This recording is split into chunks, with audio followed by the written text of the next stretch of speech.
Guru petir yang memekakan telinga membelah malam saat Emma Wells yang berusia 10 tahun meringkuk di dekat pohon oak yang tumbang. Paru-parunya terasa terbakar setiap kali dia terengah-engah. Hujan menghantam wajahnya, bercampur dengan air mata. Dia tidak bisa berhenti. Dia tersesat, sendirian, dan inhalernya kosong. "Ayah," bisiknya, tahu tidak ada yang bisa mendengar. Geraman rendah memotong amukan badai. Emma membeku. 6 meter jauhnya, bayangan gelap muncul dari kegelapan, seekor German Shepherd besar berjalan pincang parah, bulunya kusut oleh lumpur dan darah. "Scout!" Telinga anjing itu tegak mendengar suaranya. Di belakang mereka, lampu depan menyapu pepohonan. 2 pria muncul dari sebuah truk pick-up, senter menyinari semak-semak. Scout memposisikan dirinya di antara Emma dan orang asing yang mendekat, bulu kuduknya berdiri sebagai peringatan yang bergetar dari dadanya. "Itu dia gadisnya," gumam seorang pria. "Dan lihat siapa yang menemukannya duluan." Tangan Emma menyentuh bulu Scout yang basah kuyup oleh hujan, gemetar. $5? Hanya itu yang dia bayar untuk anjing rusak dan terlantar ini 3 minggu lalu. Sekarang, dia adalah satu-satunya yang berdiri di antara dia dan apapun yang diinginkan orang-orang ini. Oak Ridge tidak sama sejak banjir. 6 bulan setelah air surut, terpal biru masih menghiasi atap rumah di seluruh kota dan kerangka rumah yang dibangun kembali berdiri sebagai monumen untuk amukan alam. Kota itu lebih kecil sekarang. Banyak keluarga telah berkemas dan pergi, tetapi mereka yang tersisa memiliki ketahanan keras kepala yang tampaknya tertanam di tanah sudut Montana ini. Emma Wells tinggal bersama ayahnya di sebuah rumah sederhana dengan 2 kamar tidur di Jalan Pinterest, untungnya di tanah yang cukup tinggi untuk menghindari dampak terburuk dari banjir. Pada usia 10 tahun, Emma kecil untuk usianya, dengan rambut merah kecoklatan yang sulit diatur yang menolak untuk tetap berada di kepangan yang dia coba setiap pagi. Mata hazelnya yang lebar tampaknya menangkap segalanya, mengamati dunia dengan intensitas tenang yang terkadang membuat orang dewasa merasa tidak nyaman. Inhaler yang dia bawa kemana-mana adalah bagian dari dirinya seperti halnya bintik-bintik di wajahnya. Asma telah menjadi teman tetapnya sejak bayi. Thomas Wells membesarkan Emma sendirian sejak istrinya, Catherine, meninggal karena pneumonia ketika Emma baru berusia 4 tahun. Seorang mantan sersan tentara yang bertugas 3 kali di Afghanistan, Thomas sekarang bekerja 2 shift di pabrik penggergajian kayu dan akhir pekan di bengkel mobil Harley untuk memenuhi kebutuhan hidup. Kerutan di sekitar matanya semakin dalam tahun lalu. Rambutnya yang gelap sekarang dihiasi dengan uban prematur. Meskipun dia jarang berbicara tentang waktunya di militer, mimpi buruk yang terkadang bergema di rumah kecil mereka menceritakan kisah mereka sendiri. Nyonya Patterson, tetangga mereka yang berusia 76 tahun, mengawasi Emma setelah sekolah sampai Thomas kembali dari kerja. Tangan artritisnya yang bengkok masih berhasil membuat snickerdoodle terbaik di 3 wilayah, dan kisah-kisah tentang Oak Ridge lama adalah hiburan sore favorit Emma.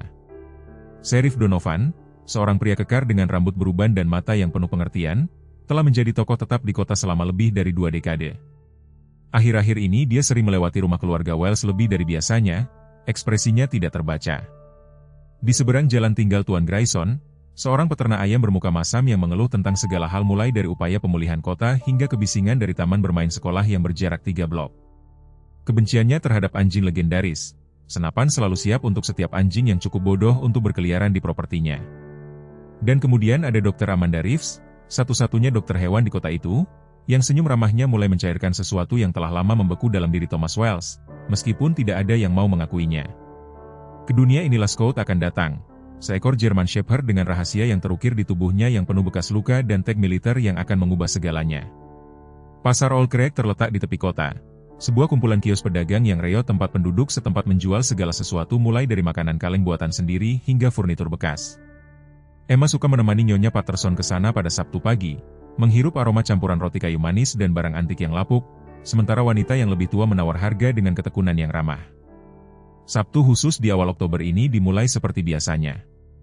Emma baru saja membantu Nyonya Patterson memilih sebotol selai blackberry ketika keributan meletus dari sudut jauh pasar tempat Thompson, pemilik tempat barang rongsokan, memiliki meja barang-barang bekasnya yang biasa.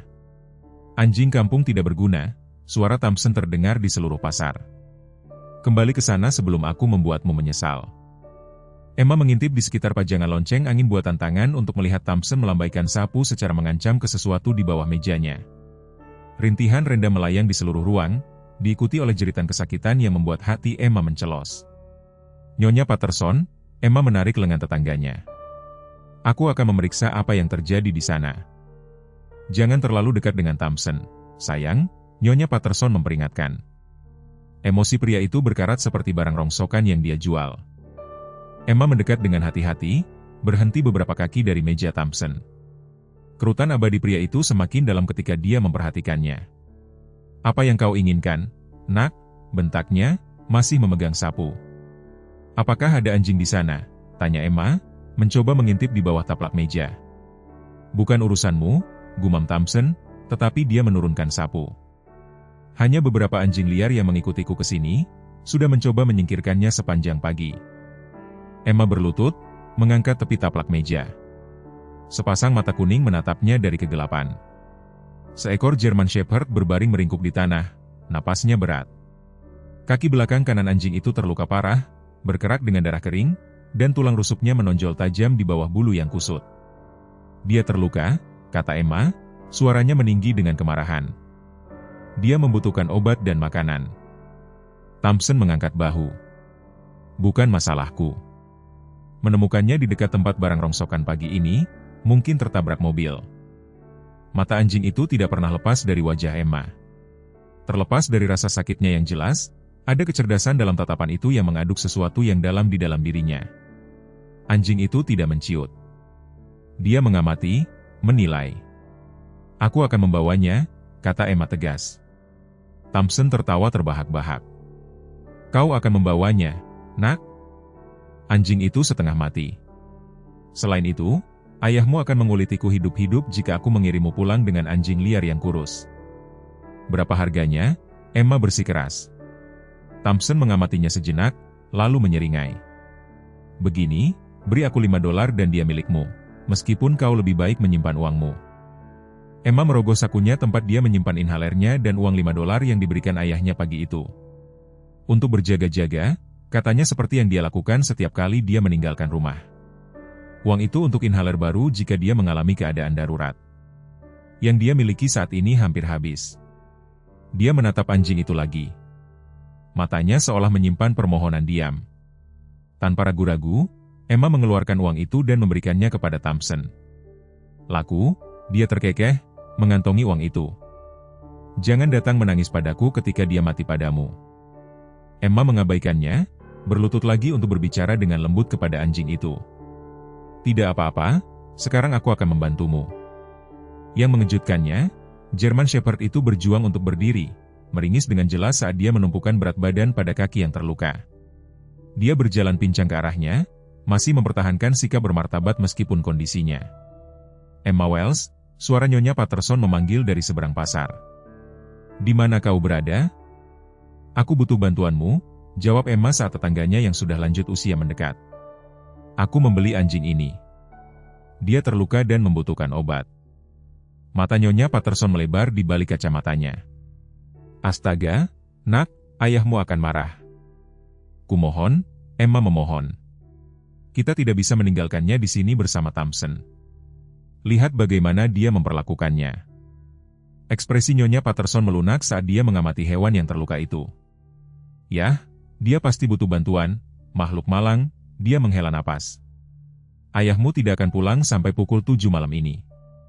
Mungkin kita bisa membersihkannya sebelum itu, membuat kesan yang lebih baik. Dengan bantuan enggan dari Nyonya Patterson, Emma berhasil membujuk German Shepherd itu ke dalam mobil kuno tetangganya yang sudah tua. Anjing itu bergerak perlahan tetapi mengikuti perintah lembut Emma tanpa perlawanan. Sesampainya di rumah, Emma menempatkan anjing itu di garasi mereka di atas selimut tua. Dia mengisi mangkuk dengan air, yang dilahap anjing itu dengan penuh rasa terima kasih, dan kemudian menggunakan uang sakunya yang disimpan untuk membeli antiseptik dan perban dari toko sudut. Kau butuh nama? Kata Emma kepada anjing itu saat dia dengan hati-hati membersihkan kakinya yang terluka. German Shepherd itu mengawasinya bekerja, sesekali menjilati tangannya seolah-olah sebagai rasa terima kasih. Meskipun kesakitan, dia tidak pernah menggeram atau membentak saat dia bekerja. Emma memperhatikan sesuatu yang setengah tersembunyi di bulu anjing yang kusut, tag logam usang pada rantai di lehernya. Dia dengan lembut menariknya keluar dan membaca tulisan itu. Scout K9 unit. Scout? Katanya mencoba. Telinga anjing itu menajam. Apakah itu namamu, Scout? German Shepherd itu mengeluarkan rintihan lembut yang dianggap Emma sebagai konfirmasi. "Yah, Scout, kau aman sekarang," janjinya, meskipun dia tahu tantangan sebenarnya akan datang ketika ayahnya kembali ke rumah. Thomas Wells tiba di rumah malam itu dengan kelelahan setelah shift 12 jam di pabrik. Emma telah menghabiskan sore itu memandikan Scout sebaik mungkin di halaman belakang dengan selang kebun, memberinya sisa-sisa pai daging dan berlatih apa yang akan dia katakan kepada ayahnya. Saat Thomas melangkah melewati pintu dan melihat German Shepherd besar duduk di samping putrinya, wajahnya menjadi gelap. "Emma Catherine Wells," katanya perlahan. "Apa yang dilakukan benda itu di rumah kita?" "Namanya Scout," kata Emma cepat. "Dia terluka dan Thompson jahat padanya dan aku hanya membayar $5, dan dia sangat baik, dia tidak membuat kekacauan." "Berhenti," Thomas mengangkat tangannya. "Dari mana kau mendapatkan $5? Emma menatap sepatunya. "Itu uang inhalerku." Thomas menjalankan tangannya melalui rambutnya, frustrasi terukir di wajahnya. "Kau menghabiskan uang daruratmu untuk anjing liar, Emma. Apa kau mengerti betapa berbahayanya itu? Bagaimana jika kau mengalami serangan hari ini?" "Aku harus membantunya, Ayah," bisik Emma. "Tidak ada orang lain yang mau." Seolah mengerti ketegangan itu, Scout perlahan mendekati Thomas dan duduk di kakinya, kepala menunduk dengan hormat. Thomas mundur selangkah tanpa sadar. "Aku tidak peduli seberapa baik dia," kata Thomas tegas. "Kita tidak bisa memelihara anjing, apalagi yang sebesar ini." "Kumohon, Ayah," Emma memohon, air mata menggenang di matanya. "Hanya sampai dia sembuh, lalu kita bisa mencarikannya rumah yang bagus." Sebelum Thomas bisa menjawab, ada ketukan di pintu. Nyonya Patterson berdiri di beranda, kekhawatiran terlihat di wajahnya yang lapuk. "Aku pikir aku harus datang menjelaskan," katanya ketika Thomas menjawab. "Hewan malang itu dalam kondisi yang mengerikan, Thomas. Aku tidak akan membiarkan Emma membawanya pulang jika aku pikir ada bahaya." Thomas menghela napas, tekadnya melemah di bawah kekuatan gabungan air mata putrinya dan intervensi tetangganya. 3 hari, akhirnya dia mengakui. "Dia tinggal di garasi, bukan di rumah, dan pada hari Senin kita akan membawanya ke penampungan." Emma melingkarkan lengannya di pinggang ayahnya. "Terima kasih, Ayah. Kau akan melihat, Scout istimewa, aku janji." Thomas menyaksikan putrinya menuntun German Shepherd yang pincang ke arah garasi, bertanya-tanya mengapa nama Scout mengirimkan hawa dingin yang aneh ke tulang punggungnya. Pemulihan Scout berlangsung lebih cepat dari yang berani diharapkan Emma. Pada hari keempat, German Shepherd itu menumpukan lebih banyak berat badan pada kakinya yang terluka, antibiotik yang diresepkan Dr. Reeves setelah Emma memohon ayahnya untuk membawa Scout ke dokter hewan alih-alih ke penampungan bekerja dengan ajaib melawan infeksi. Thomas dengan enggan memperpanjang tenggat waktu 3 hari menjadi seminggu, meskipun dia menjaga jarak yang lelah dari anjing itu. Dia bukan sembarang anjing liar, Emma bersikeras saat makan malam pada malam kelima. "Lihat ini." Dia memberi isyarat tangan. Dia menemukannya secara tidak sengaja, telapak tangan rata terangkat setinggi bahu, dan Scout segera duduk dengan perhatian, mata fokus dan waspada. Garpu Thomas berhenti di tengah jalan menuju mulutnya. "Dari mana kau belajar perintah itu?" "Aku tidak," kata Emma bersemangat. Scout sudah tahu itu. "Dan lihat ini." Dia menunjukkan beberapa isyarat lagi untuk tetap diam dan datang, yang semuanya dieksekusi Scout dengan presisi militer. Ekspresi Thomas menjadi bermasalah. Anjing itu telah dilatih secara profesional, pelatihan mahal. "Mungkin dia milik seseorang yang kaya," saran Emma. Thomas menggelengkan kepalanya. "Bukan kaya, militer." Malam itu, setelah Emma tidur, Thomas mendapati dirinya tertarik ke garasi tempat Scout tidur di atas selimut tua. Anjing itu mengangkat kepalanya ketika Thomas masuk, memandangnya dengan tenang.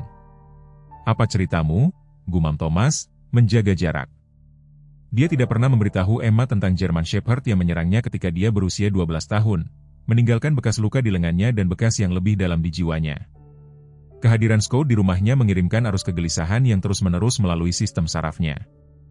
Scout berdiri, meregangkan diri dengan hati-hati dan mendekati Thomas dengan langkah lambat dan hati-hati. Thomas memaksa dirinya untuk tetap diam. Jantungnya berdebar kencang saat anjing itu berhenti tepat sebelum menyentuhnya. Dalam cahaya redup, Thomas memperhatikan sesuatu yang sebelumnya dia lewatkan, tag logam usang yang setengah tersembunyi di bulu di leher Scout. Dengan jari-jari ragu-ragu, dia mengulurkan tangan untuk memeriksanya, membaca tulisan itu. Scout K9 unit. Di bawahnya ada baris lain, sebagian tergores tetapi masih terbaca. Handler, Sersan Michael Wells. Thomas tersandung ke belakang, napasnya tersengal. Itu tidak mungkin, bisiknya. Michael Wells, adik laki-lakinya, hilang di Afghanistan 3 tahun lalu. Saudara yang bergabung dengan unit K9 tentara bertentangan dengan keinginan ayah mereka, saudara yang tubuhnya tidak pernah ditemukan setelah penyergapan di pegunungan. Scott mengawasinya, kepala sedikit miring, seolah menunggu Thomas untuk menyatukan kepingan-kepingan itu. Sebelum Thomas dapat memproses penemuan ini, keributan meletus di luar. Dia bergegas ke pintu depan untuk menemukan Tuan Grayson dari seberang jalan. Wajahnya merah dan mengacungkan ayam berdarah. "Binatang buasmu membunuh 3 ayam juaraku," teriak Grayson, mendorong ayam mati itu ke arah Thomas. "Aku ingin anjing itu pergi atau aku akan memanggil Sheriff Donovan." "Anjingku berada di garasi sepanjang malam," balas Thomas, meskipun keraguan merayap masuk. "Apakah Scott entah bagaimana keluar?" "Jangan berbohong padaku," gerutu Grayson. "Aku melihat German Shepherd berlari kembali ke propertimu saat fajar. Ini ketiga kalinya minggu ini aku kehilangan ayam." "Itu tidak mungkin. Scott terluka, sampai kemarin dia hampir tidak bisa berjalan, apalagi berburu ayam." Mata Grayson menyipit. "Scott, kau telah menamai pembunuhnya. Itu membuatmu bertanggung jawab atas kerugiannya." Argumen mereka membangunkan Emma, yang muncul di pintu dengan piyama, dengan mengantuk menggosok matanya. "Apa yang terjadi, Ayah?" "Kembalilah ke dalam, Emma," kata Thomas tegas. "Dengar, Wells," Grayson melanjutkan, merendahkan suaranya. "Aku tahu jenis anjing apa itu, terlatih militer. Bukankah mereka hewan berbahaya? Bagaimana jika dia berbalik melawan putrimu selanjutnya? Pikirkan tentang itu." Setelah Grayson pergi dengan marah, Thomas menemukan Scott persis di tempat dia meninggalkannya di garasi. Tidak ada tanda-tanda darah atau bulu di bulunya. Namun keraguan masih ada.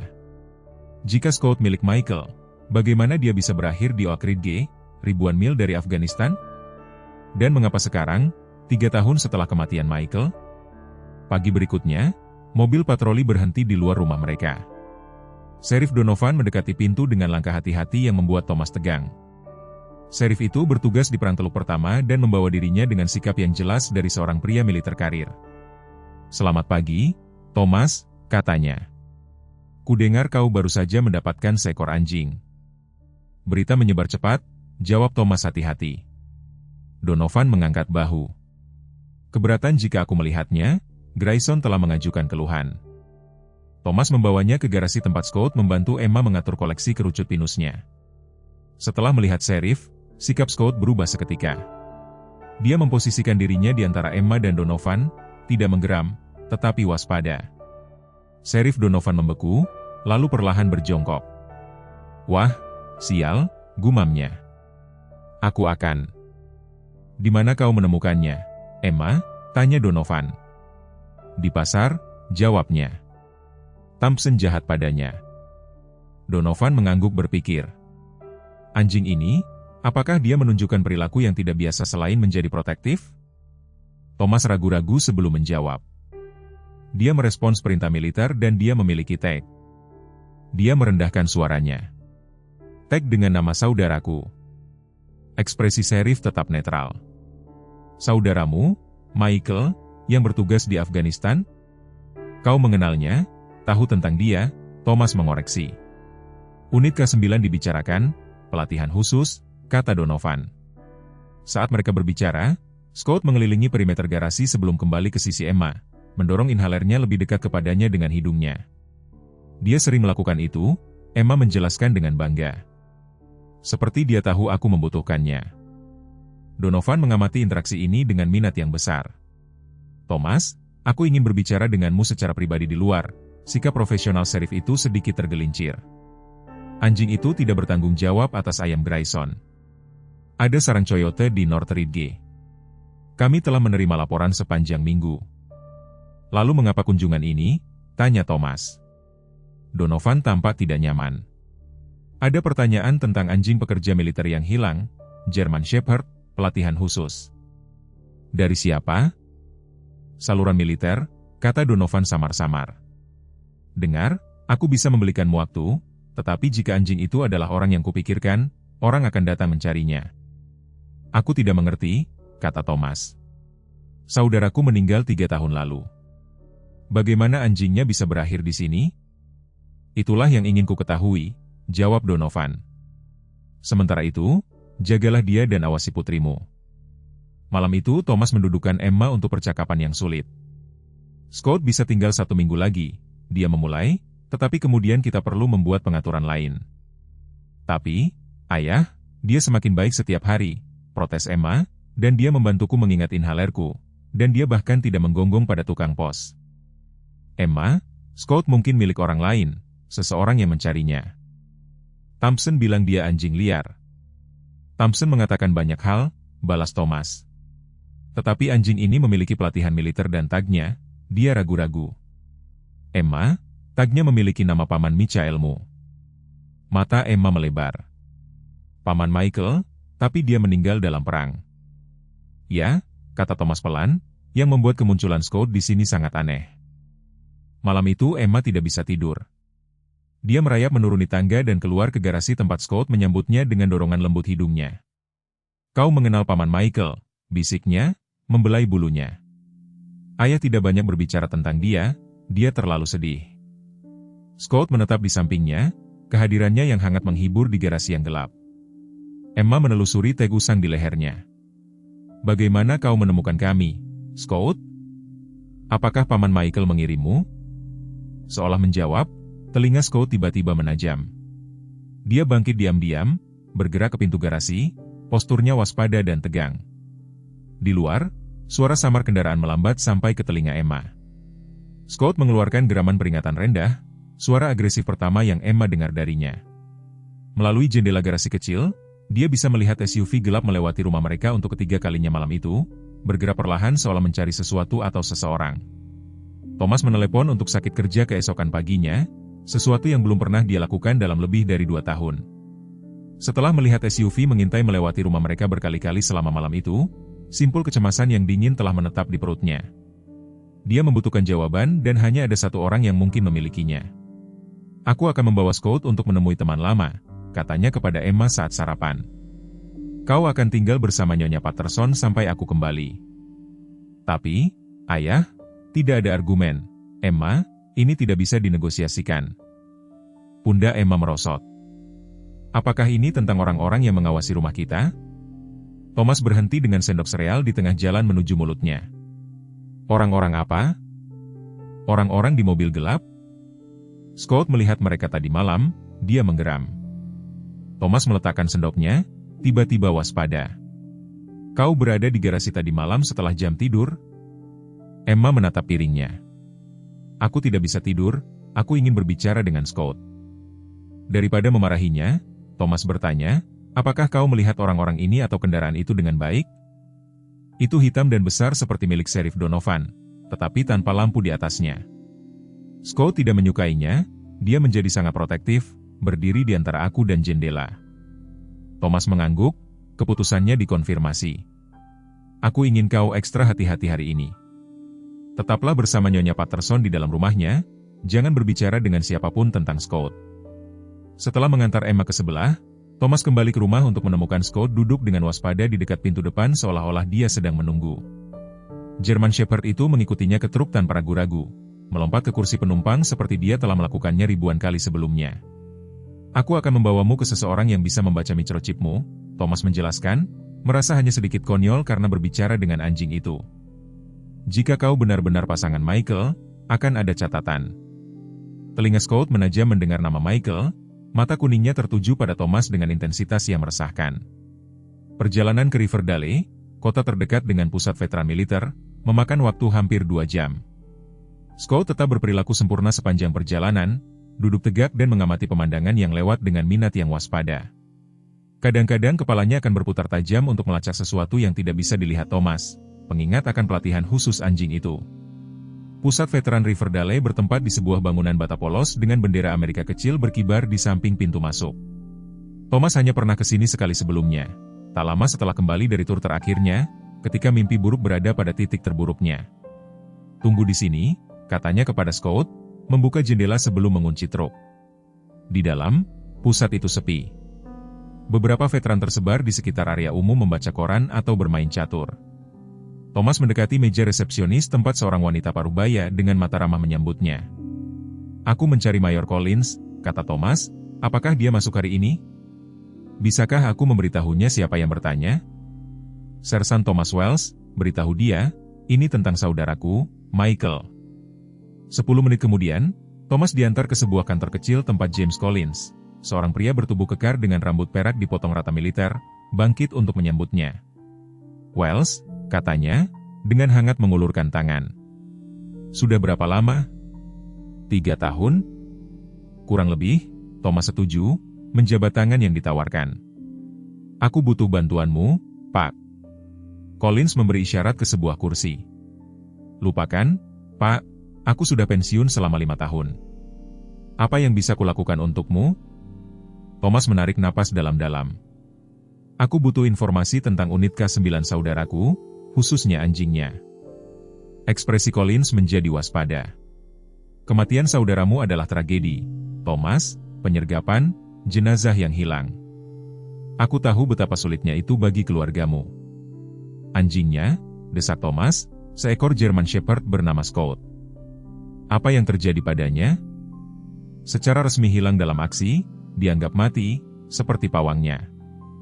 Collins mencondongkan tubuh ke depan. "Mengapa tiba-tiba tertarik setelah semua ini?"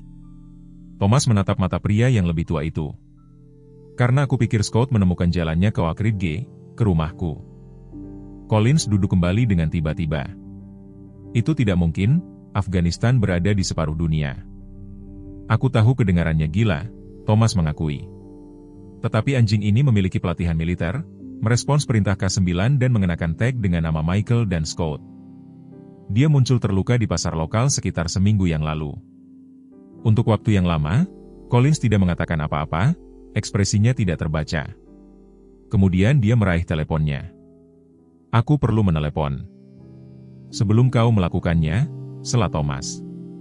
"Ada hal lain, ada SUV hitam yang mengawasi rumahku dan Sheriff Donovan menyebutkan pertanyaan tentang anjing militer yang hilang." Collins perlahan meletakkan gagang telepon. "Bawa anjing itu masuk, Thomas, aku perlu melihatnya sendiri." Ketika Thomas kembali dengan Scott, efek pada Collins sangat langsung dan dramatis. Mayor yang sudah pensiun itu membeku, wajahnya kehilangan warna. "Ya Tuhan," bisiknya.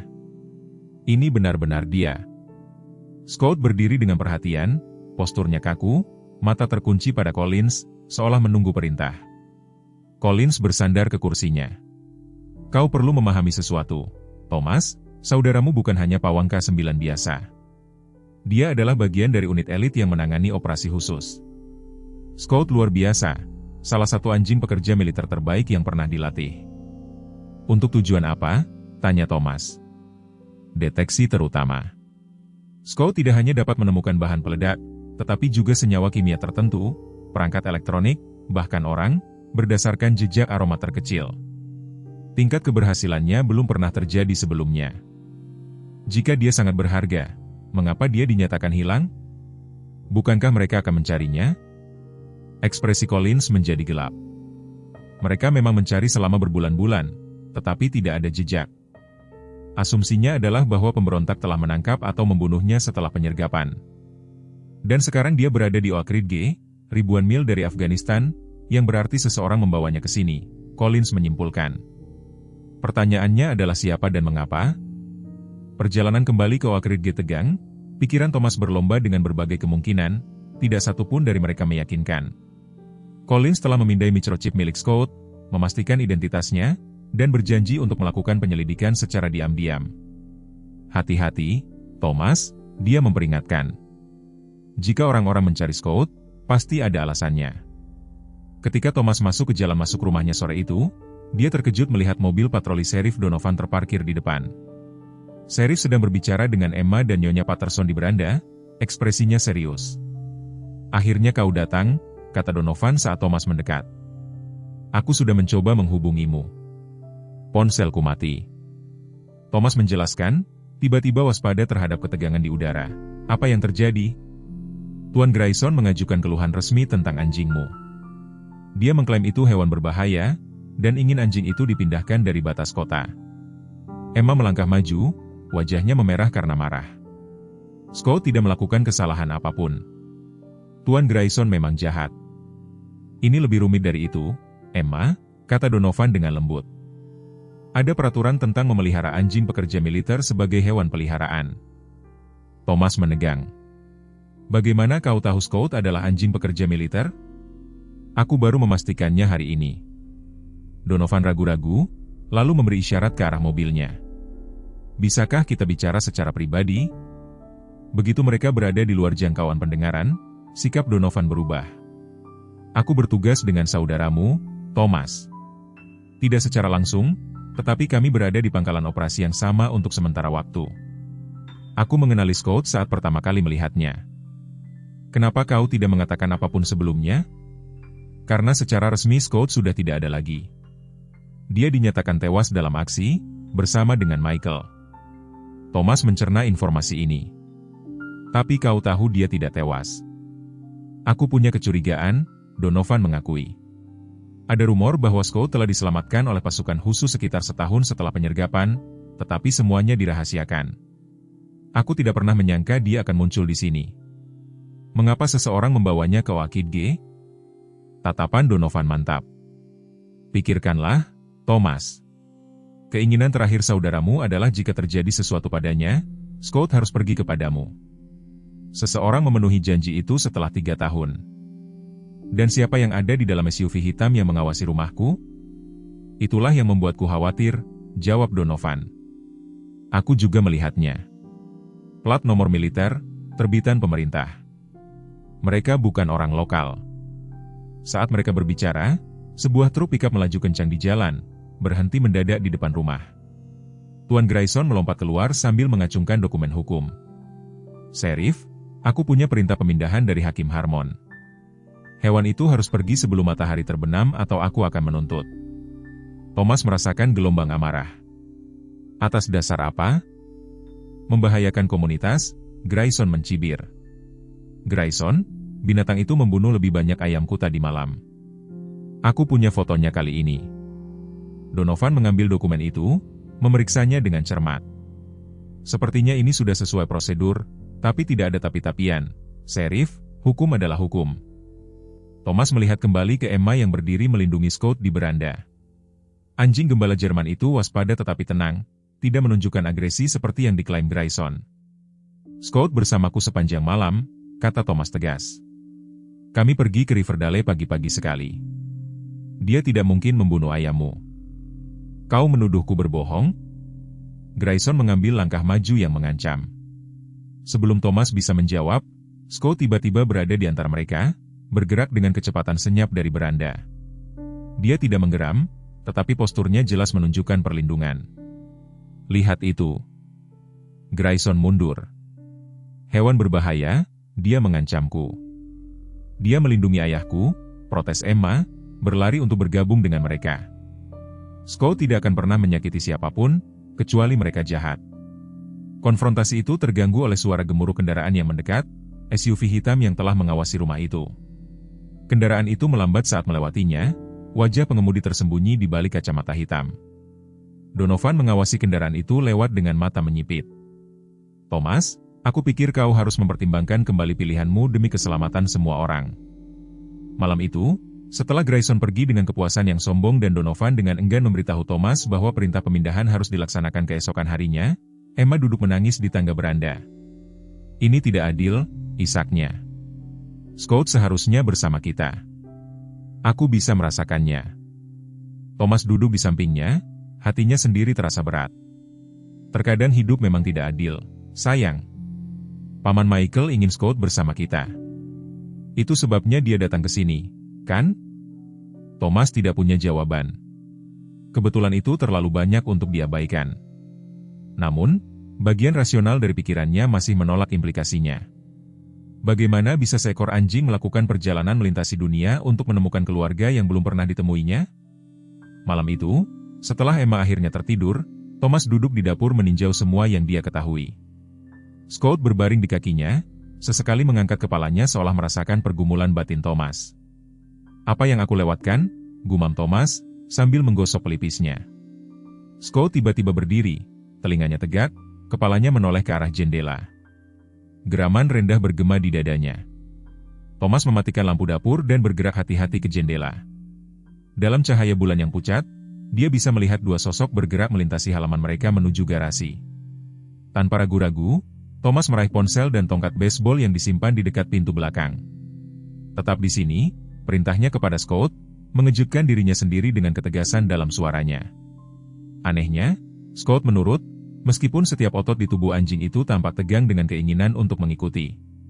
Thomas menyelinap keluar dari pintu belakang, berputar untuk mendekati garasi dari belakang. Saat dia mendekat, dia bisa mendengar suara-suara berbisik. Pasti ada di suatu tempat di sini."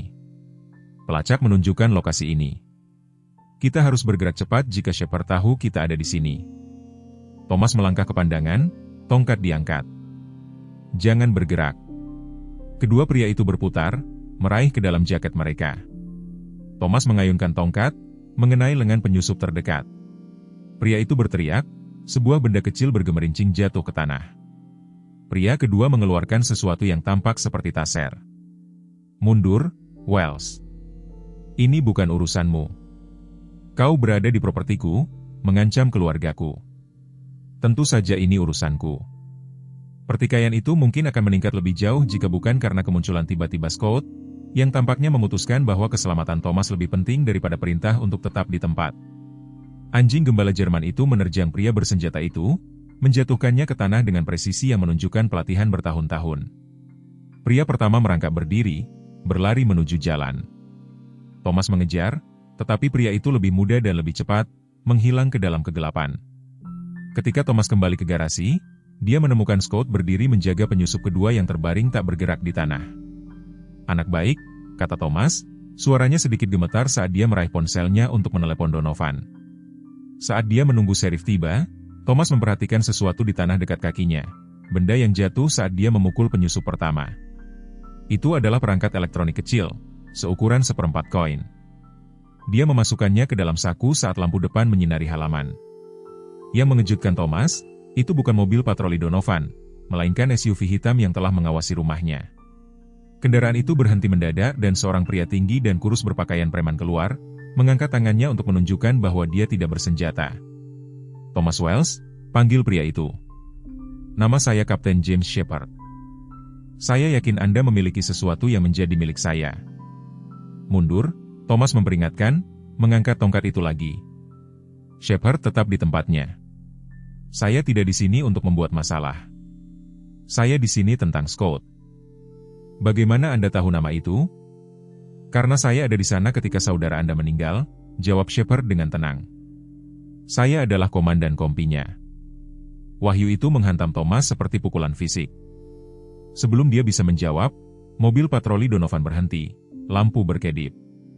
Sheriff mengamati pemandangan itu dengan mata terlatih, pria tak sadarkan diri di tanah, Scott berdiri berjaga, Thomas dengan tongkat baseball dan Kapten Shepard dengan tangan masih terangkat. "Ingin memberitahu saya apa yang terjadi di sini?" tuntut Donovan. "Orang-orang ini melakukan pelanggaran," Thomas memulai. "Mereka tidak bersama saya," Shepard menyela. "Faktanya, saya telah melacak mereka selama berminggu-minggu. Mereka adalah kontraktor swasta yang bekerja untuk perusahaan teknologi yang ingin merekayasa balik teknik pelatihan khusus yang digunakan pada anjing seperti Scott." "Mata-mata industri?" Donovan terdengar skeptis. "Kurang lebih seperti itu," Shepard setuju. "Pelatihan yang diterima Scott mewakili jutaan dolar dalam penelitian dan pengembangan. Beberapa orang akan membayar mahal untuk rahasia itu." Saat mereka berbicara, pria tak sadarkan diri itu mulai bergerak. Donovan memborgolnya sebelum dia benar-benar sadar. "Saya perlu mengamankan tempat kejadian," kata Sheriff. "Kalian semua masuk ke dalam rumah." Begitu mereka duduk di ruang tamu Thomas, Shepard menjelaskan lebih lanjut. "Saudara Anda adalah bagian dari unit K9 elit yang mengembangkan protokol pelatihan baru. Scott adalah kesuksesan terbesarnya, seekor anjing dengan kemampuan luar biasa. Jika Scott begitu berharga, mengapa dia dinyatakan meninggal?" Thomas bertanya. "Karena setelah penyergapan, kami tidak dapat menemukannya," Shepard mengakui. Asumsinya adalah dia terbunuh bersama Michael. Baru sekitar setahun kemudian kami menerima informasi intelijen yang menunjukkan Scott selamat dan ditahan oleh sebuah kelompok yang memiliki hubungan dengan kontraktor militer swasta. Dan Anda meluncurkan operasi penyelamatan, tebak Thomas. Kami mencoba, Shepard mengangguk. Tetapi pada saat kami menemukan tempat dia ditahan, Scott sudah pergi lagi. Jejaknya menghilang sampai 3 minggu lalu ketika kamera keamanan di tempat istirahat di luar Billings menangkap rekaman seekor anjing gembala Jerman yang cocok dengan deskripsi Scott. Dan Anda melacaknya ke sini? Thomas menyimpulkan. Ya, tetapi begitu juga mereka. Shepard menunjuk ke arah garasi tempat Donovan sedang menginterogasi penyusup itu. Mereka telah mengikuti jejak yang sama dengan kami menggunakan semacam pelacak. Thomas teringat perangkat kecil yang diambilnya. Seperti ini, dia mengeluarkannya dari sakunya. Mata Shepard membelalak. Persis seperti itu. Mungkin sudah ada di Scott sejak dia melarikan diri dari fasilitas mereka. Itu sebabnya mereka menemukannya di sini. Percakapan itu terganggu oleh kemunculan Emma di puncak tangga, mengucek matanya. Ayah, apa yang terjadi? Semuanya baik-baik saja, sayang, Thomas meyakinkannya. Kembalilah tidur. Pandangan Emma tertuju pada Shepard, lalu beralih ke Scott, yang telah memposisikan dirinya di bagian bawah tangga, mengawasinya dengan melindungi. Apakah Anda akan membawa Scott pergi? Dia bertanya langsung kepada Shepard, suaranya kecil tetapi penuh tekad. Shepard ragu-ragu. Scott secara teknis adalah properti pemerintah, Emma. Dia adalah aset militer yang sangat terlatih. Dia bukan properti, balas Emma, menuruni tangga. Dia keluarga. Pernyataan sederhana itu menggantung di udara, menantang penilaian klinis Shepard. Donovan kembali dari luar, penyusup itu, sekarang diamankan di mobil patrolinya. Ada hal lain yang harus Anda ketahui, katanya kepada Thomas. Grayson terlibat. Kami menemukan pesan teks di telepon orang ini yang mengatur akses melalui properti Grayson untuk menghindari deteksi. Grayson? Thomas terkejut. Mengapa dia membantu mereka? Uang? Donovan berkata sederhana. Mereka telah membayarnya untuk membuat masalah, mengajukan keluhan, menekan Anda untuk menyingkirkan Scott. Thomas menggelengkan kepalanya tidak percaya. Potongan-potongan itu mulai jatuh pada tempatnya, tetapi satu pertanyaan penting tetap ada. Bagaimana Scott bisa sampai di Oakidge? Dia bertanya kepada Shepard. Jika dia melarikan diri dari kontraktor ini, mengapa dia datang ke sini? Kata-kata terakhir saudara Anda yang direkam adalah tentang Scott, kata Shepard dengan tenang. Dia terluka parah, tahu dia tidak akan selamat. Dia berkata, jika terjadi sesuatu padaku, Scott pergi ke Thomas. Dia akan menjaganya. Thomas merasakan sesuatu terlepas di dalam dirinya, sebuah bendungan kesedihan yang telah dibangunnya 3 tahun lalu ketika dia menerima berita tentang kematian Michael. Scott, merasakan kesusahannya, bergerak ke sisinya, menekan sisi tubuhnya yang hangat ke kakinya. Entah bagaimana, Shepard melanjutkan, Scott menemukan jalannya kepada Anda. Anjing pekerja militer dilatih untuk kembali ke pangkalan jika terpisah dari pawangnya. Teori saya adalah bahwa setelah melarikan diri dari penangkaran, pelatihan Scott dimulai, kecuali pangkalannya telah menjadi Anda, saudara dari pawangnya. Emma, telah menuruni tangga dan sekarang berlutut di samping Scott, lengan kecilnya melingkari lehernya. Tolong jangan bawa dia, mohonnya, menatap Shepard. Dia menyelamatkan kami menyelamatkannya. Shepard melihat dari Emma ke Thomas, lalu ke Scott, yang membalas tatapannya dengan kecerdasan yang tenang. Keputusan itu tidak sepenuhnya menjadi milik saya, katanya akhirnya, tetapi saya akan melakukan apa yang saya bisa. Saat fajar menyingsing di Oakidge, Thomas berdiri di berandanya menyaksikan Scott menjelajahi halaman, bergerak dengan kepercayaan diri dan kekuatan yang meningkat. Anjing gembala Jerman itu telah mencapai apa yang tampak mustahil, menemukan jalannya ke keluarga yang diinginkan oleh pawangnya. Apapun yang terjadi selanjutnya, Thomas tahu satu hal dengan kepastian mutlak, Scott telah menemukan jalannya pulang, dan entah bagaimana Thomas akan memastikan dia tetap di sana. 2 minggu setelah konfrontasi di garasi Thomas, keadaan normal mulai menetap di rumah tangga Wells, atau setidaknya versi baru darinya. Kapten Shepard telah kembali ke pangkalannya, membawa kontraktor itu ke tahanan militer untuk diinterogasi. Sheriff Donovan telah menangkap Grayson karena konspirasi dan membahayakan anak di bawah umur, tuduhan yang mengejutkan komunitas kecil Oakidge, dan Scott, melalui intervensi Shepard, telah diberikan penangguhan sementara dengan keluarga Wells sementara status akhirnya ditentukan. Bagi Emma, perkembangan ini adalah alasan untuk perayaan. Scott telah menjadi teman tetapnya, menemaninya ke dan dari sekolah setiap hari, tidur di kaki tempat tidurnya setiap malam dan menunjukkan kemampuan luar biasa untuk merasakan kapan asmanya mungkin kambuh. Lebih dari sekali Thomas telah menyaksikan Scott menyodorkan inhaler Emma lebih dekat kepadanya beberapa menit sebelum dia membutuhkannya. Hubungan Thomas dengan anjing gembala Jerman juga telah berevolusi. Ketakutan awalnya telah memberi jalan kepada rasa hormat yang enggan, kemudian kepada penghargaan yang tulus. Meskipun dia tidak akan pernah mengakuinya dengan lantang, dia mulai melihat di Scott sebuah hubungan hidup dengan saudara laki-lakinya yang hilang, sebuah jembatan antara masa lalu dan masa kini yang entah bagaimana meringankan rasa sakit atas ketidakhadiran Michael.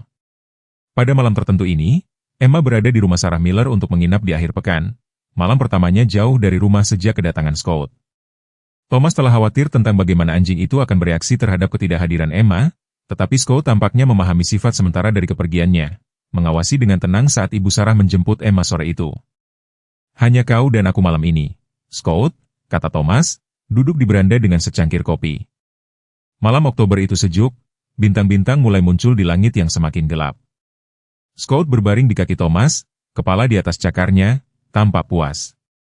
Tetapi saat cahaya terakhir memudar dari cakrawala barat, anjing gembala Jerman itu tiba-tiba mengangkat kepalanya, telinganya tegak ke depan, tubuh menegang. Thomas telah belajar untuk mempercayai reaksi ini. "Ada apa, nak?"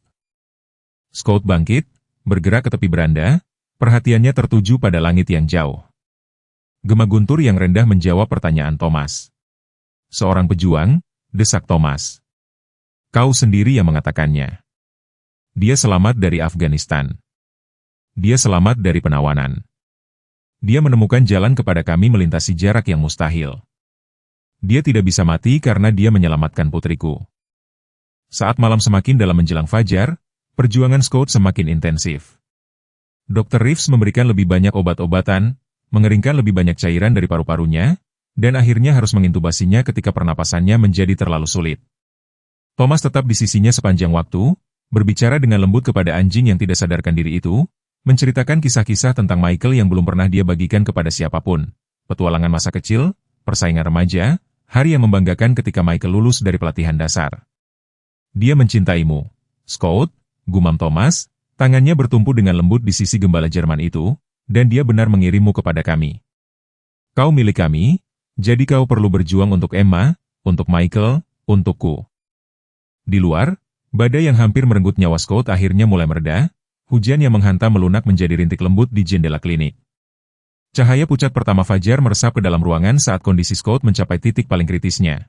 Kadar oksigennya sangat rendah meskipun ada ventilator, detak jantungnya sangat lemah sehingga hampir tidak terdaftar di monitor. Dr. Reeves, yang telah bekerja tanpa lelah sepanjang malam, akhirnya mundur dari meja, ekspresinya serius. "Thomas," katanya lembut, "aku pikir kau harus memanggil Emma. Biarkan dia mengucapkan selamat tinggal." Thomas merasa seolah-olah tanah telah menghilang di bawahnya. "Tidak," katanya, kata itu keluar hanya sebagai bisikan. "Tidak, dia tidak bisa, Scott tidak bisa." Tetapi monitor menceritakan kisah mereka sendiri. Scott sedang pergi, perjalanannya yang luar biasa akan berakhir bukan di pegunungan Afghanistan yang dilanda perang, tetapi di klinik hewan kecil di Montana, ribuan mil dari tempat ceritanya dengan keluarga Wells dimulai. Thomas membungkuk, dahinya menyentuh Scott. "Aku minta maaf," bisiknya. "Aku sangat menyesal aku tidak bisa menyelamatkanmu seperti kau menyelamatkan kami." Setetes air mata jatuh dari pipi Thomas ke bulu Scott saat monitor yang merekam detak jantung gembala Jerman itu mulai mendatar. Nada keras dan stabil dari monitor garis datar memenuhi ruang perawatan. Dr. Reeves bergerak cepat, memberikan epinefrin dan memulai kompresi dada pada tubuh Scott yang tak bergerak. Thomas berdiri membeku, tidak dapat memproses apa yang sedang terjadi. Pikirannya menolak untuk menerima kenyataan di hadapannya. "Ayo, Scott," desak Dr. Reeves, suaranya tegang dengan tekad saat dia bekerja. "Berjuang, nak, berjuang."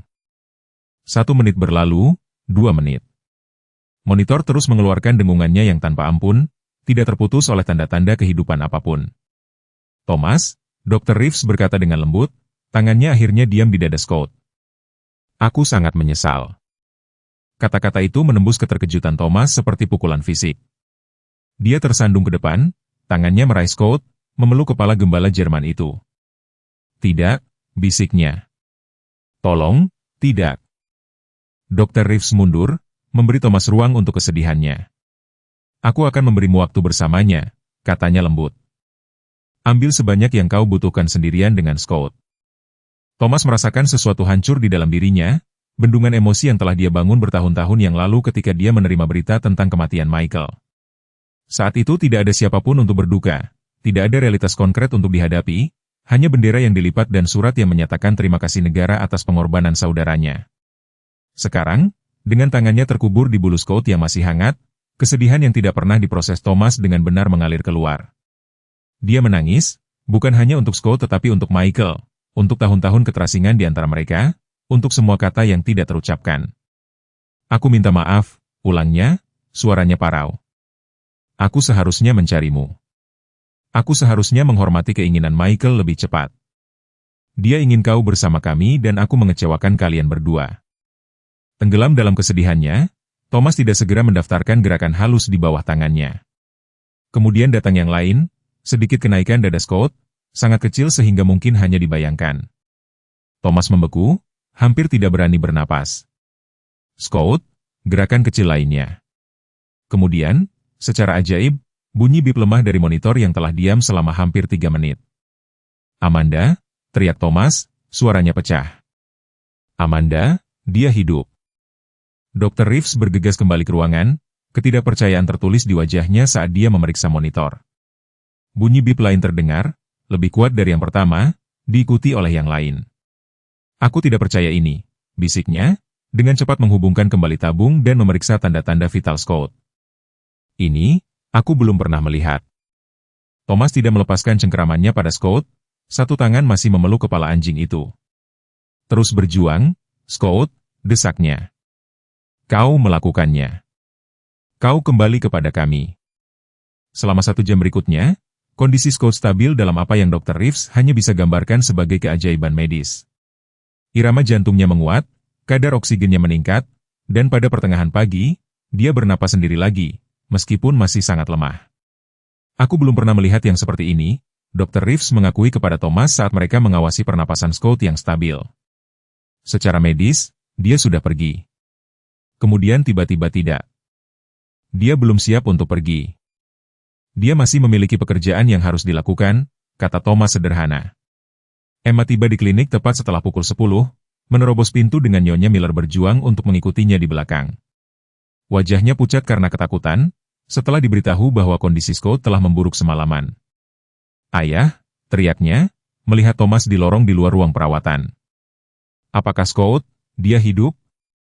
Dia sangat lemah tetapi dia sedang berjuang, Thomas meyakinkannya, dengan cepat berlutut untuk memeluk putrinya. Bisakah aku melihatnya? Thomas menatap Dr. Reeves dengan bertanya, yang ragu-ragu sebelum mengangguk singkat. Dia membutuhkan ketenangan mutlak untuk beristirahat, tetapi ya, kehadiranmu tampaknya membantunya sebelumnya. Di ruang perawatan, Emma mendekati sisi tempat tidur Scott dengan langkah hati-hati yang sama seperti yang dia gunakan malam sebelumnya. Gembala Jerman itu berbaring diam, berbagai tabung dan kabel masih terhubung ke tubuhnya, tetapi dadanya naik dan turun dengan napas yang terlihat dan dangkal. Scott, bisik Emma, tangannya yang kecil bertumpu ringan di kepalanya. Ini aku, Emma. Aku di sini. Yang mengejutkan semua orang, kelopak mata Scott terbuka mendengar suaranya. Tatapan ambernya, meskipun berkabut dengan kelelahan dan obat-obatan, tertuju pada wajah Emma dengan pengakuan yang tak salah lagi. Dia mengenaliku, Emma tersentak, menatap ayahnya dengan air mata sukacita. Tentu saja dia mengenalimu, kata Thomas, penglihatannya sendiri kabur. Kau gadisnya. Sepanjang hari itu, Scott terus menentang harapan medis, tanda-tanda vitalnya menguat dari jam ke jam. Menjelang malam, Dr. Reeves dengan hati-hati meningkatkan kondisinya dari kritis menjadi serius tetapi stabil. Dia belum keluar dari hutan, dia memperingatkan Thomas dan Emma. Pneumonia masih merupakan risiko yang signifikan dan dia menderita trauma yang akan membunuh sebagian besar anjing. Tetapi jika dia terus membaik pada tingkat ini, dia tidak perlu menyelesaikan pikirannya. Harapan di matanya mengatakan segalanya. Malam itu, Saat Emma akhirnya menyerah pada kelelahan dan tertidur di sofa ruang tunggu, Thomas menerima kunjungan tak terduga. Kapten Shepard tiba tepat setelah tengah malam, pembawaan militernya agak dilunakkan oleh pakaian sipil dan perhatian yang jelas. Aku datang segera setelah aku mendengar, jelasnya, menjabat tangan Thomas. Sheriff Donovan meneleponku. Bagaimana keadaannya? Thomas membawa Shepard ke jendela observasi di mana Scott bisa terlihat sedang beristirahat, berbagai monitor masih melacak tanda-tanda vitalnya. Dia meninggal pagi ini, kata Thomas pelan. Jantungnya berhenti selama hampir 3 menit dan kemudian dia kembali. Ekspresi Shepard menunjukkan keterkejutan, lalu semacam penerimaan yang tahu. Anjing itu memiliki 9 nyawa, atau mungkin hanya rasa tugas yang sangat kuat. Kedua pria itu berdiri diam sejenak, mengawasi dada Scott naik dan turun dengan setiap napas yang sulit. Aku punya sesuatu untukmu, kata Shepard akhirnya, meraih ke jaketnya untuk mengeluarkan sebuah amplop. Markas militer mengirim ini setelah aku mengajukan laporanku tentang pemulihan Scott. Itu dari saudaramu. Thomas menatap amplop itu, namanya tertulis dengan tulisan tangan Michael yang akrab. Bagaimana? Michael meninggalkan surat dengan perwira komandan untuk dikirimkan jika dia meninggal, Shepard menjelaskan. Yang ini secara khusus tentang Scott. Itu hilang dalam kekacauan birokrasi setelah penyergapan, ketika Scott juga dianggap mati. Itu hanya muncul kembali ketika aku mulai membuat pertanyaan. Dengan jari gemetar, Thomas membuka amplop itu, membuka halaman-halaman di dalamnya. Surat itu bertanggal 3 minggu sebelum kematian Michael. Thomas, jika kau membaca ini, aku tidak berhasil pulang. Aku harap Scott berhasil, meskipun dia seharusnya pergi ke kamu. Jika sesuatu terjadi padaku, itu ada dalam surat wasiat resmiku. Tetapi mengetahui militer, mungkin ada komplikasi. Scott bukan sembarang anjing militer. Dia yang terbaik dari yang terbaik, tetapi yang lebih penting, dia adalah keluarga bagiku. Kami telah melalui neraka bersama, saling menyelamatkan lebih banyak daripada yang bisa aku hitung. Aku tahu semuanya tegang di antara kita sejak aku mendaftar kembali. Kau pikir aku memilih tentara daripada pulang, daripada berdamai dengan ayah sebelum dia meninggal. Mungkin aku, tetapi di luar sini dengan Scott aku menemukan tujuan. Aku menemukan persaudaraan. Aku menemukan cara untuk membuat perbedaan. Scott akan membutuhkan rumah sekarang, rumah yang nyata, bukan kandang atau fasilitas pelatihan. Dia pantas bersama keluarga, dan kau adalah satu-satunya keluarga yang tersisa yang kumiliki. Aku tahu tentang masalahmu dengan anjing, Tom. Aku ingat serangan itu ketika kita masih kecil, tetapi Scott berbeda. Dia akan melindungi kau dan gadis kecilmu, Emma. Aku punya foto sekolah yang kau kirimkan bersamanya. Dia dilatih untuk mendeteksi bahaya, untuk menemukan orang-orang yang hilang, untuk menjaga mereka yang dia anggap miliknya. Biarkan dia melakukan itu untuk kau dan Emma. Biarkan dia menjadi hubungan di antara kita yang tidak pernah berhasil kita pertahankan dalam hidup. Ada begitu banyak lagi yang ingin kukatakan, tetapi waktunya singkat dan kata-kata tidak pernah menjadi keunggulan kita sebagai sebuah keluarga. Ketahuilah bahwa, terlepas dari segalanya, terlepas dari jarak dan argumen dan keheningan, kau adalah saudaraku. Aku mencintaimu. Aku bangga padamu karena membesarkan Emma sendirian setelah Catherine meninggal. Kau lebih kuat dari yang kau tahu. Jaga Scott. Biarkan dia menjagamu. Dan mungkin kadang-kadang ceritakan kepada Emma kisah-kisah tentang pamannya, yang baik-baik, bukan hanya yang heroik.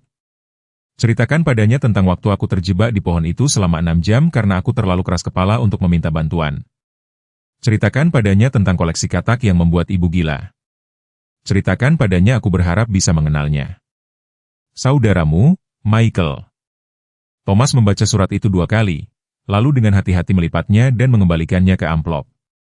Tenggorokannya terlalu sesak untuk kata-kata, tetapi Shepard tampaknya mengerti.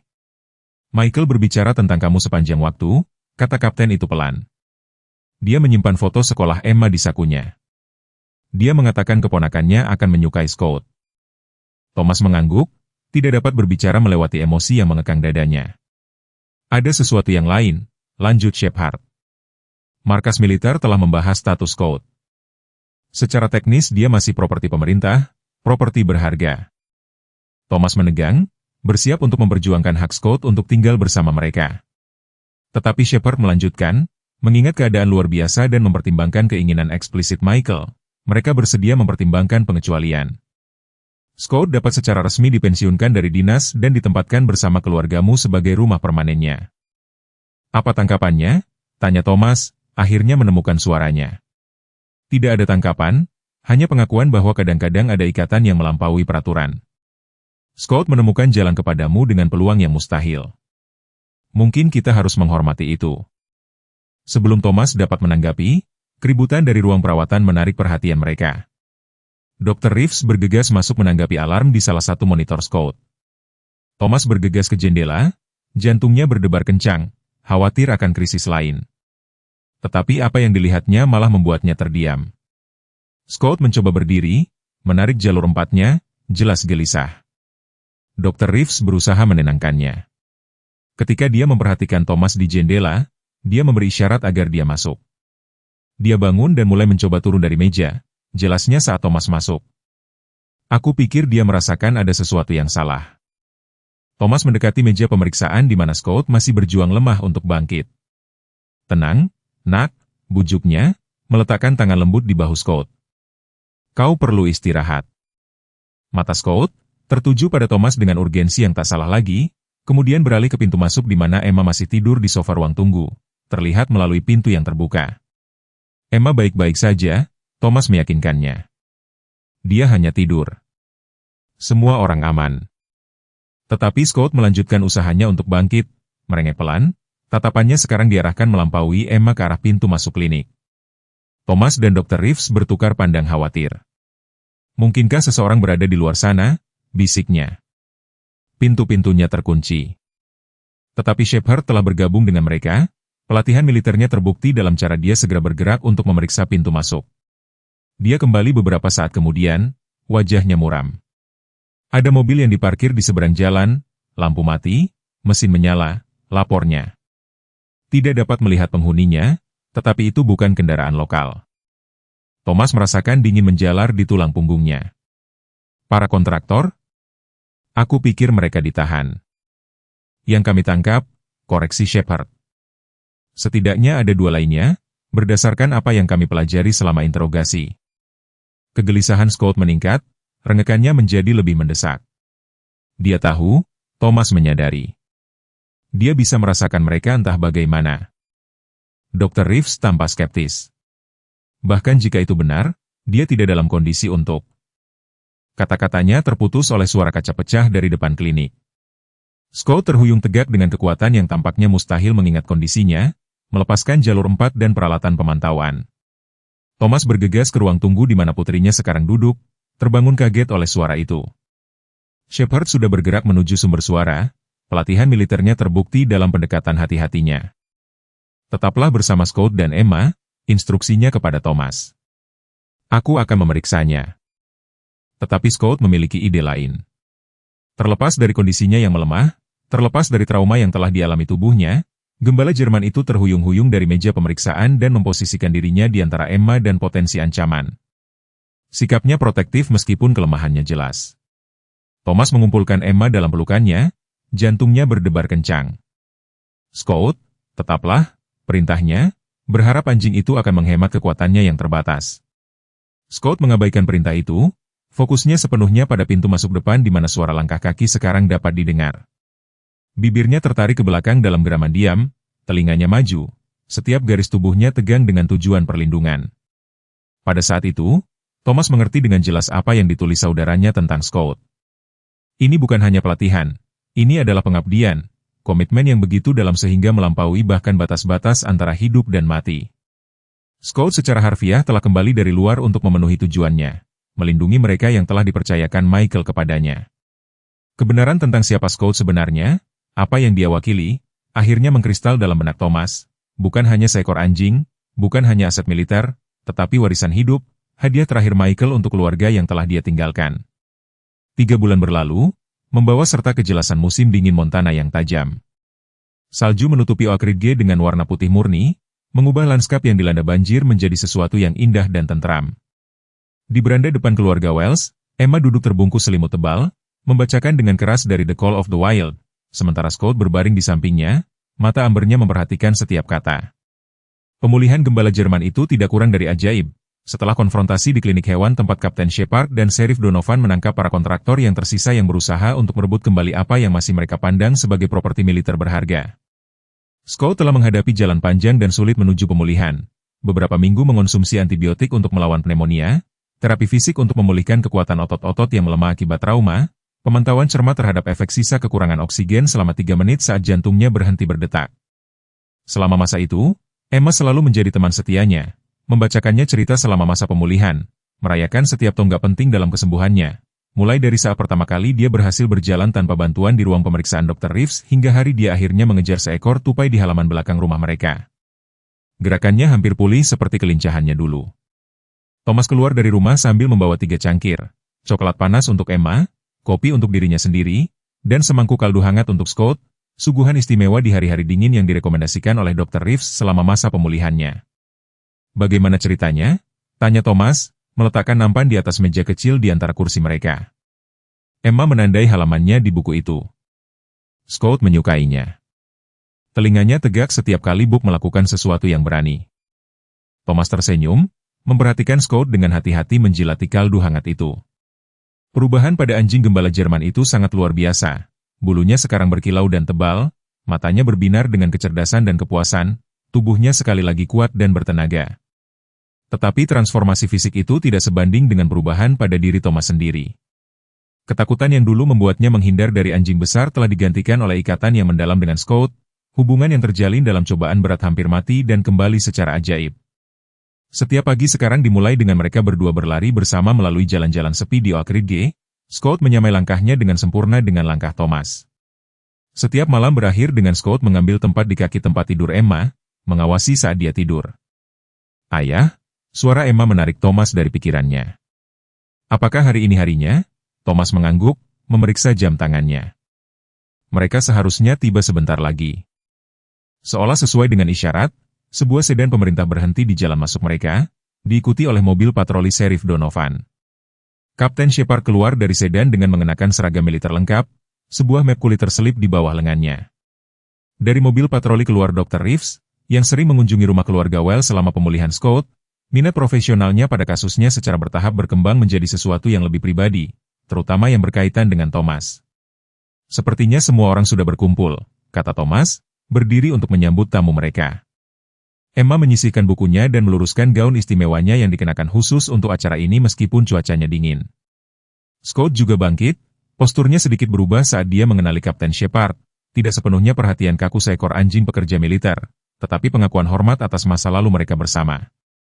Sersan Wells, kata Shepard secara formal, menjabat tangan Thomas sebelum memberikan senyum yang lebih santai. Senang bertemu denganmu lagi, dan kamu juga, Emma. Emma tersenyum lebar padanya. Scott tahu kamu akan datang. Dia sudah mengawasi jalan sepanjang pagi. Shepard berlutut sejajar dengan Scott, mengulurkan tangan untuk mengusap kepala anjing gembala Jerman itu. Tentu saja dia tahu. Keterampilan deteksi terbaik di unit, bukan begitu, Scott? Ekor Scott bergoyang sekali, sebuah pengakuan yang bermartabat. Sheriff Donovan mendekat bersama Dr. Reeves, keduanya tersenyum melihat pemandangan itu. Hari yang indah untuk sebuah upacara, kata Donovan, membersihkan salju dari sepatunya.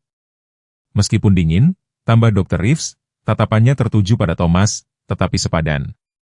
Mereka berkumpul di ruang tamu keluarga Wells, di mana Thomas telah membuat api di perapian. Di rak di atasnya terdapat 2 foto, satu foto Michael mengenakan seragam tentaranya, Scott duduk dengan bangga di sampingnya. Yang lainnya adalah gambar yang lebih baru dari Emma, Thomas, dan Scott yang diambil saat Thanksgiving, ketika Scott akhirnya dinyatakan pulih sepenuhnya. Kapten Shepard berdeham, membuka map kulit untuk memperlihatkan dokumen-dokumen yang tampak resmi. Sebagai perwakilan yang ditunjuk dari Angkatan Darat Amerika Serikat, dia memulai secara formal, saya di sini untuk memimpin upacara pensiun anjing pekerja militer Scott, nomor layanan K97734, yang sebelumnya ditugaskan di unit operasi khusus K9 di bawah pawang Sersan Michael Wells. Emma duduk tegak, memahami kesungguhan momen itu. Thomas meletakkan tangan di bahunya, tangan lainnya bertumpu ringan di punggung Scott.